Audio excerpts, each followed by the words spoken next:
السلام علیکم۔ وہ 4 بھائیوں کی ایک لوتی بہن تھی۔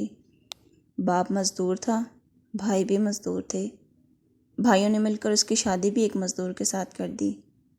ایک بات پر یقین کر لے، عورت سراپا رحمت ہے، ماں کی، بیوی کی، بہن کی اور بیٹی کی صورت میں۔ بات ہے آپ کی نیت کی۔ اگر آپ کی نیت نیک ہے تو اس رحمت کے حقدار بن جائیں۔ اگر آپ کی نیت میں فتور ہے تو سراپا رحمت تو کیا، رحمت خداوندی بھی آپ سے روٹ جائے گی۔ اس مزدور کی نیت نیک تھی۔ بیوی کی صورت میں اسے ایک رحمت نے پامال کر دیا اور وہ باہر چلا گیا۔ کچھ دن بعد اس نے اپنی بیوی کو بھی باہر ہی بلا لیا۔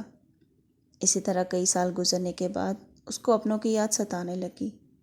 وہ بغیر کسی کو بتائے واپس اپنے گھر آئی اور دیکھا کہ ہلکی ٹھنڈی ہوا میں اس کی ماں آرام سے سو رہی ہے، گھر میں کوئی بھی نہیں۔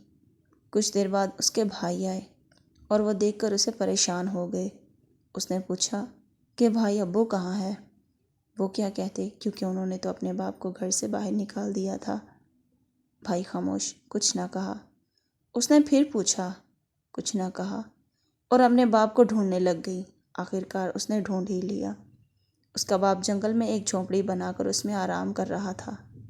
اس نے پاس آ کر اپنے ابو کو جگایا اور کہا کہ آپ میرے ساتھ چلیں۔ اس کا باپ زوروں کا تار رونے لگا اور بیٹی بھی پھوٹ کر رونے لگ گئی۔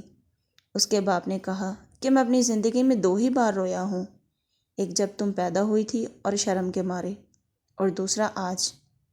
بیٹی باپ کو اپنے ساتھ گھر لے گئی۔ اس سے یہ پتہ چلتا ہے کہ بیٹی کو اللہ کی رحمت اس لیے کہا گیا ہے کہ وہ 4 بیٹوں نے نہیں کیا جو ایک بیٹی کر سکی۔ خدا را آپ بھی اپنی ماں، بیوی، بہن اور بیٹیوں کی قدر کریں، کیونکہ بیٹی اللہ کی رحمت ہے۔ امید ہے ناظرین آپ کو میری ویڈیو بہت اچھی لگی ہوگی۔ شکریہ۔